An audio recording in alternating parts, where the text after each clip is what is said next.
బాలగంగాధర్ తిలక్ స్వాతంత్ర ఉద్యమం ద్వారా సామూహిక ఉత్సవాలు, అంతకుముందు కూడా సామూహిక ఉత్సవాలు జరిగాయి కానీ కొన్ని ఇండ్లల్లో లేకపోతే కొంత ఏరియాల్లో మాత్రమే జరిగేది. ఆ తర్వాత దీని దేశభక్తి దైవభక్తి మీరు అన్నట్టుగా జరిగింది. సామూహిక ఉత్సవాలు స్వాతంత్రం వచ్చిన తర్వాత అవసరం ఏముంది ఇంకా? మొదటగా సామూహిక ఉత్సవాలకు తెరలేపింది ఛత్రపతి శివాజీ మహారాజ్.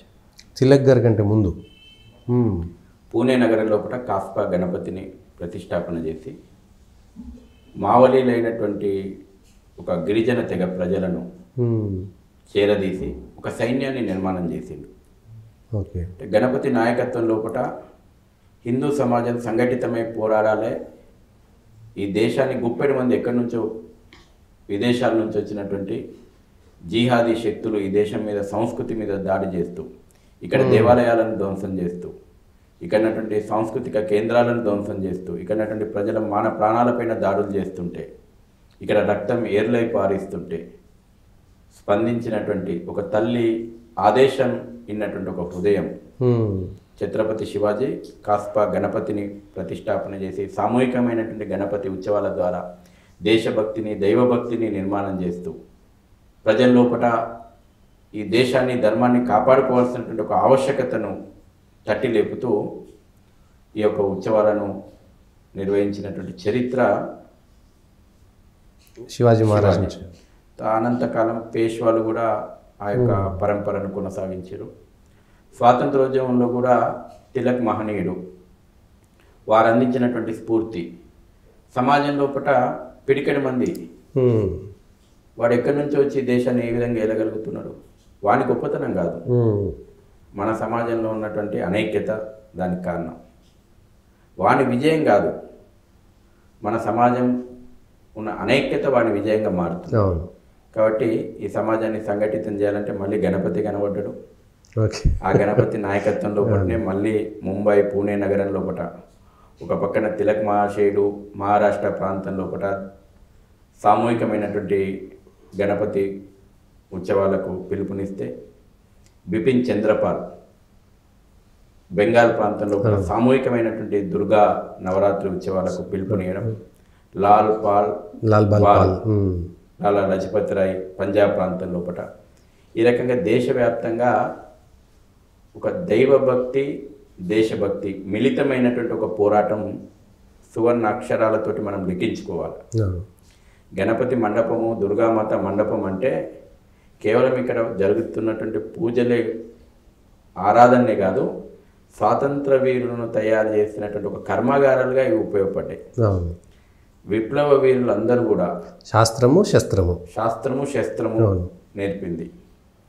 విప్లవ వీరులందరూ కూడా ఉరితాడును ముద్దాడుతూ వందే మాతరం నినాదం చేస్తూ ఒక చేతిలో పట్టుకున్నటువంటి పుస్తకాలు ఏంటంటే భగవద్గీత, 1857 ప్రథమ స్వాతంత్ర సంగ్రామం యొక్క చరిత్ర, వీర సావర్కర్ రాసినటువంటి పుస్తకం. ఆ రోజున బ్రిటిష్ ప్రభుత్వం విప్లవ వీరుల దగ్గర ఎక్కడ సోదాలు చేసినా ఈ రెండు పుస్తకాలు తప్పకుండా దొరికినాయి. వాళ్ళ దగ్గర ఆస్తులు దొరకలే, డబ్బులు దొరకలే. భగవద్గీత 1857 ప్రథమ స్వాతంత్ర సంగ్రామం పుస్తకం.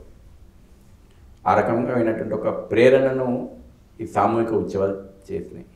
అందుకే మనకు సామూహిక ఉత్సవాల పరంపర సాగింది ఈ సమాజాన్ని ఐక్యత తీసుకునేటువంటి విషయంలో. ఇవాళ మనం దసరా చేసుకుంటాం, సామూహికంగా ఎందుకు చేసుకుంటాం? శక్తిని పూజించాలి, శక్తిని ఆరాధించాలి, శక్తివంతంగా లేచి నిలబడాలి. ఎందుకు ఆయుధ పూజ చేస్తాం మనం? ఆయుధం ఏంది? మనం జిహాద్ నడిపేయడానికి పట్టేటోళ్ళు వేరే వాళ్ళు ఆయుధాలు పడతారు. మన ఆయుధం ఏంది? మన అమ్మవారి చేతిలో ఉన్నటువంటి ఆయుధం ఏంది? మన రాముని చేతిలో ఉన్నటువంటి బాణం ఏంది? కృష్ణుని చేతిలో ఉన్నటువంటి సుదర్శన చక్రం ఏంది? ఈ ఆయుధాలు హింస కోసం పట్టింది కాదు, ధర్మ రక్షణ కోసం పట్టినటువంటి ఆయుధాలు. ధర్మహింస తదైవచ, ధర్మం రక్షణ కోసం కౌంతేయ యుద్ధాయ కృతనిశ్చయ అన్నాడు శ్రీకృష్ణుడు. కాబట్టి కొంతమందికి వాళ్ళ అర్థం కావాలి కాబట్టి చెప్తున్నాను. అనుమానాలు ఉంటాయి, ఇంకా అవసరం అనేటువంటి ఉన్న వాళ్ళకి సమాధానం వచ్చేసింది. ఈ రకమైనటువంటి సమాజంలో ఒక శక్తిని నిర్మాణం చేసినటువంటి పండుగ భాగ్యనగరంలో ఎందుకు ప్రారంభమైనాయి? 1980లో ఎందుకు పురుడు పోసుకుంది?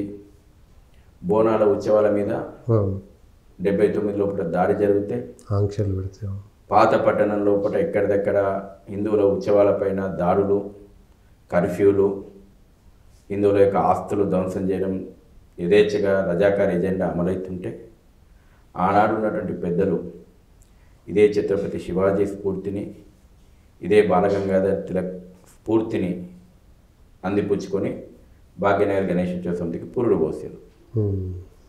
1980లో 1500 గణపతి మండపాలు సామూహికంగా ఐక్యత దిశగా ముందుకు కదిలొస్తే ఇవాళ 1,40,000 గణపతి మండపాల ప్రతిష్టాపన జరుగుతుంది. దీని ద్వారా సమాజం లోపల ఒక ఐక్యత నిర్మాణం అవుతుంది, హిందూ సంఘటన నిర్మాణం అవుతుంది. ఈ హిందూ సంఘటన ఎందుకోసం అనంటే దేశాన్ని రక్షించుకోవడం కోసం. కాబట్టి సామూహిక పండుగల యొక్క అర్థం పరమార్థం ఇది.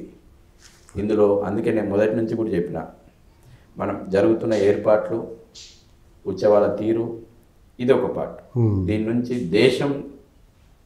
దేశానికి ఏం, సమాజానికి ఏం అందించబడుతుందంటే ఈ శక్తి అందించబడుతుంది. ఓకే, థ్యాంక్ యూ విశేష్ గారు. ఇది గణేష్ ఉత్సవాలకు సంబంధించినటువంటి, అందులో భాగ్యనగర గణేష్ ఉత్సవాలకు సంబంధించినటువంటి చరిత్ర, అంతకుముందు దేశంలో గణేష్ ఉత్సవాలకు ఉన్నటువంటి ప్రాశస్త్యం.